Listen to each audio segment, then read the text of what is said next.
Bride আমাকে কি বলল তোমরা সবাই কি শুনতে চাও? তাহলে ভিডিওটা শেষ অবধি দেখতে হবে। আজকে আমি শেয়ার করছি 15ই ডিসেম্বর ব্রাইডের গল্প। তো সকাল সকাল ঠান্ডার মধ্যে কাঁপতে কাঁপতে আমি পৌঁছে গেছি ব্রাইডের লোকেশনে। সকাল সকাল যাওয়ার কারণটা হচ্ছে ব্রাইড আমাকে বৃদ্ধি থেকে বুক করেছিল। তো বৃদ্ধি লুকের ভিডিওটা দেখো তোমরা সবাই। আগের ভিডিওটা নিতে ভুলে গেছি কারণ অনেকটা লেট হয়ে গেছিলো ব্রাইডের বসতে। অনেক রকমের রিচুয়াল ছিল, তো সকাল সকাল তো ঠান্ডার মধ্যে কেউ উঠতে পারেনি, লেট করে উঠেছে সবাই, তাই এত লেট করে মেকআপ করা। দেখো ফটোগ্রাফাররা কিভাবে ভিডিও নিচ্ছিল গাছের মধ্যে ঢুকে গিয়ে। তো আমিও কিছু কিছু ভিডিও নিয়েছিলাম। তো বৃদ্ধি লুক কমপ্লিট করার পরে অনেকটা টাইম গ্যাপ ছিল ব্রাইডাল মেকওভারের জন্য।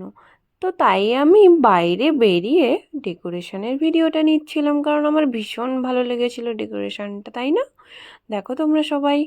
অ্যান্ড ভেতরে দেখো এই যে মণ্ডপে ঠাকুরের ছবি দেওয়া আছে, একটু অন্য রকমভাবেই সাজানো, কারণ ব্রাইডের যে বাবা মা ওনারা হচ্ছেন ইস্কন ধর্মে দীক্ষিত।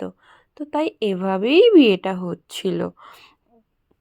তাই ভাবলাম তোমাদের সাথে এই ভিডিওটা শেয়ার করি। তো দেখো কথা বলতে বলতে আমার ব্রাইডও কমপ্লিট হয়ে গেছে। ব্রাইডের ফুল লুকটা তোমরা সবাই দেখো অ্যান্ড অবশ্যই কমেন্ট করে জানিও কেমন হয়েছে।